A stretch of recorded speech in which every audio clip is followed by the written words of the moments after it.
1, 2, 3, 4, 5, 6, 7, 8, 9, 10, 12, 13, 14, 15, 16, 17, 18, 19, 20. Yan, good morning. Holiday pala ngayon mga boss.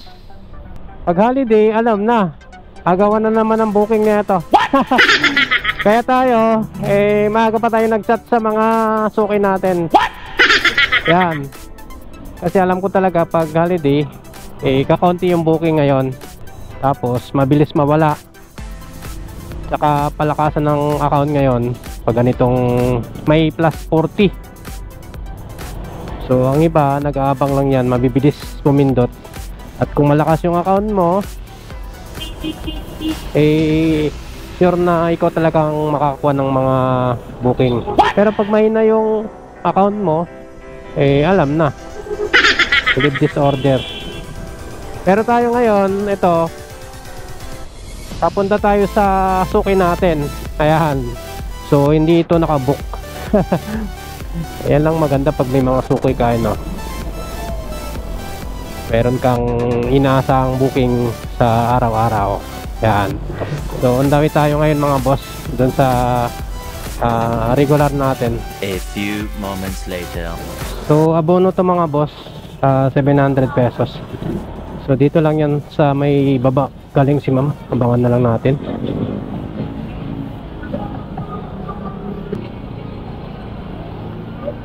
$700.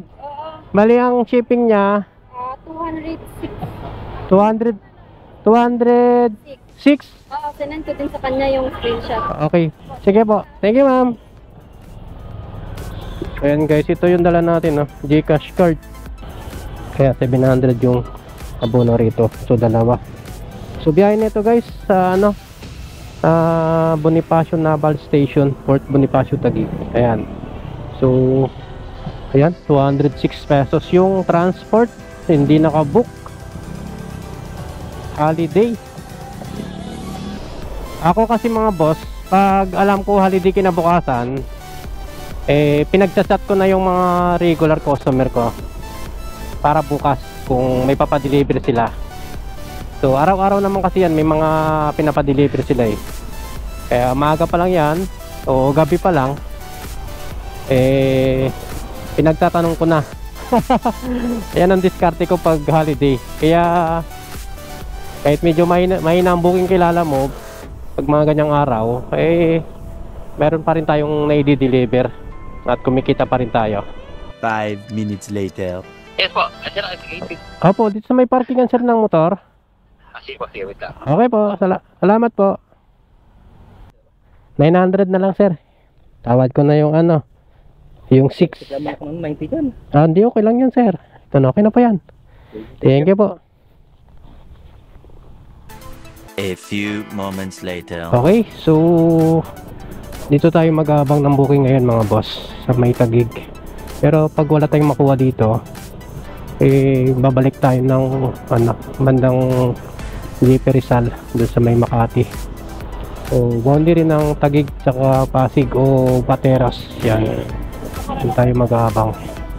5 minutes later. Ayan guys, balik muna tayo sa pinikapan natin kanina doon kay ma'am. Mayroon ulit siyang ipapadeliver. So medyo malaki-laki tong rate nito ngayon. At malaki-laki din yung pera na kukunin natin. Ito, yung pipikapin natin, sigurado na to na kikita tayo dito. Kaya bumalik lang tayo kahit wala tayong dala. So ang dami tayo ngayon dun sa pinikapan natin kanina, yung una nating nakuha sa kanya. Harap sana bumiyahe ngayon, no? Walang traffic, di ba? Ito yung epekto ng ng holiday. What? Yun nga lang, epekto kay Lalamove, walang booking. May plus 40 kasi tayo ngayon sa rate, kaya yan, nag-iba ng apps yung ibang nag-book. So baka nag-book sila sa Grab o di kaya sa may Borso. Umiwas mo na sila kay Lalamove. Ayun, walang traffic, malinis, diba? C5 to, pag ganitong oras po dito, grabe ng traffic dito eh. Pero ngayon, ayan, makikita mo, napaka ganda.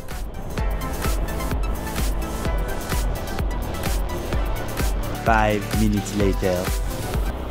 Ayan guys, dito ulit tayo sa pick up natin kay ma'am. So dito na lang tayo. Yun na. Natatakot ako sa ano eh. Kakausap ko eh. Kaya gusto niya mag-send sa Gcash. Ayaw kong tanggapin. Nagdagdag siya ng 5. Mali ito na yung sisingilin sa kanya. Pero cash mo ano, kukunin siya. Kaya pag hindi na binigay ng cash, huwag mo ibigay yung item. Oh, sige. Pero sabi niya, i-Gcash niya sa'yo. Oo, pero hindi ko tinanggap. Sabi ko, walang isi-send sa Gcash. Sabihin mo na lang sa kanya na papunta na si rider. I-ready niya na lang yung cash. Sa kanya. Sige. Maka-order na daw yan sa ibang ano eh. Maka-order na daw yan sa ibang seller. Sabi ng mga ka-seller ko na parehas ng items. Hindi naman siya kasi nag-aalam kami na. Sige. Mamaya na lang yung pipili ha. Oh, sige, bali ito na lahat ha. 21,700. Pagbalik ko na lang yung shipping. Okay? Tapos i-update kita pag nandun na ako sa sa kanya. Okay, sige. Sige, thank you. So yan mga boss, 62 piraso na Gcash card. Ayan. So ang total nito ay nasa 21,700. Ngayon, tayo yung magde-deliver nito. Ganitong halaga ang dala natin. Ayan. So malalaman natin to mamaya guys.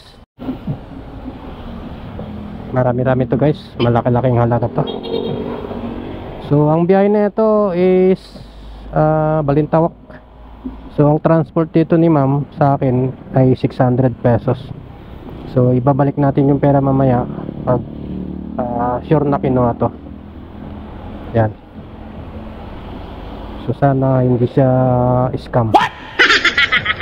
So yan guys, bali 17 kilometers mula rito sa Pasig papuntang Balintawak. Tara, biyahe na natin to mga boss. Pati ako kinakabahan dito eh.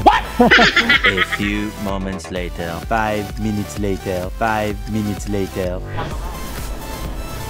So yan guys, dito na tayo sa may drop off natin.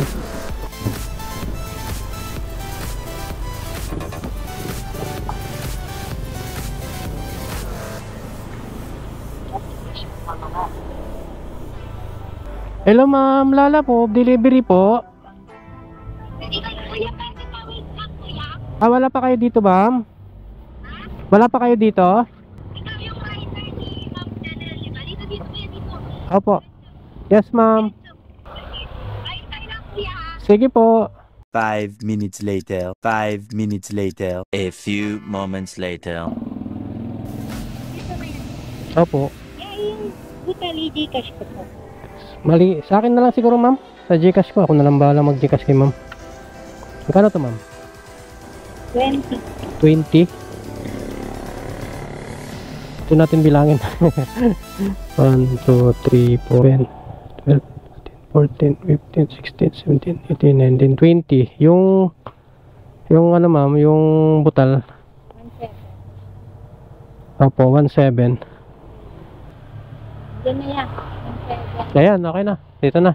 Okay. Bilangin ko lang yan. Sige po. Ito ma'am.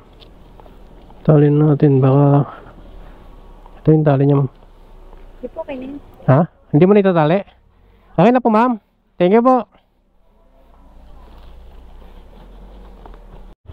Yun.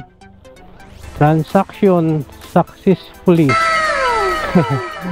21,700 pesos.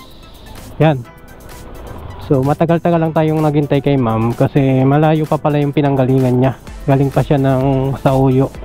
So ayun, sinisingil niya muna siguro yung mga kumuha ng card sa kanya. Kaya natagalan siya. Pero ayos lang, ang mahalaga doon okay yung transaction namin. Kakain muna tayo mga boss. After natin kumain, babalik na natin kay ma'am tong pera na to. 5 minutes later. 5 minutes later. A few moments later. Okay, dito na tayo mga boss sa pinikapan natin.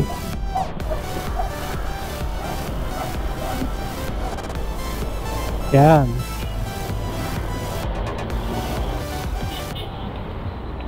$21. 21 to? Bilangin mo muna.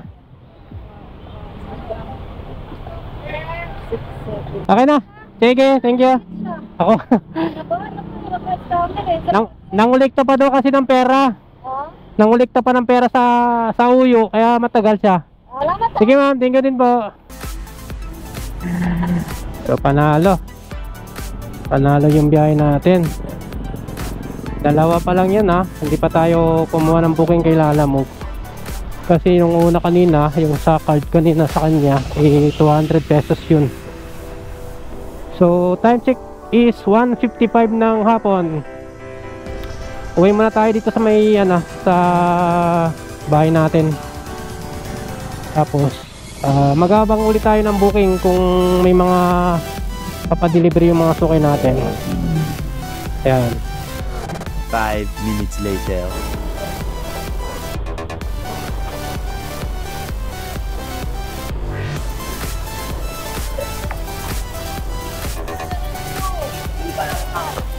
Sir Brian po.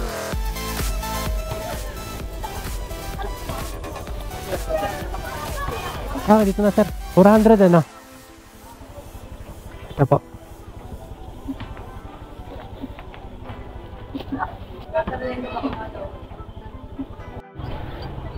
Item pickup na mga boss. Pickup location Guyabano Street, Napico, Pasig. Drop off location number 226 Willary Road 1, Pinagbuhatan, Pasig. Rate 163 pesos. Abono 400. Kilometers 6.2 kilometers. Ayan. So unang booking natin kay Lalamove. Time check is 2:46 ng hapon. So biyahin muna natin ito mga boss. 5 minutes later.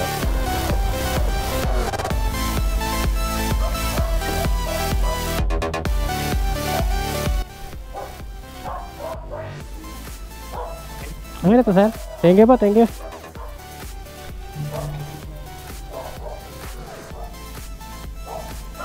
Ayan, may tip pa tayo rito mga boss.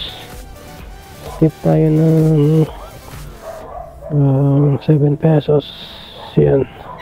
A few moments later. Wala na tayong makuha booking guys. Pabalik ng Barangay Manggaan.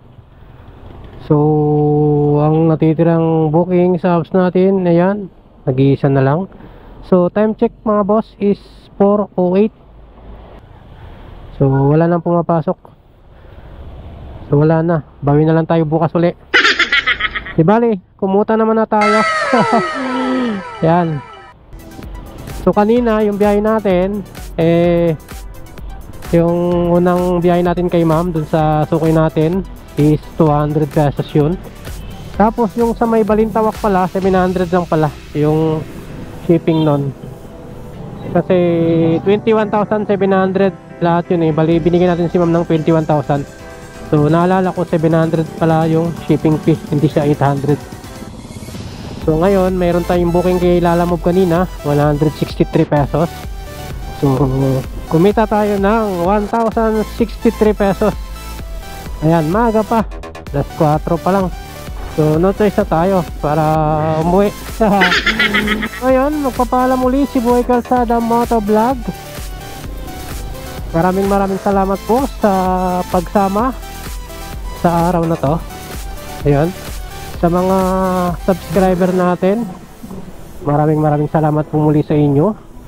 Boy Calzada Motovlog, time to signing off. Hanggang sa muli.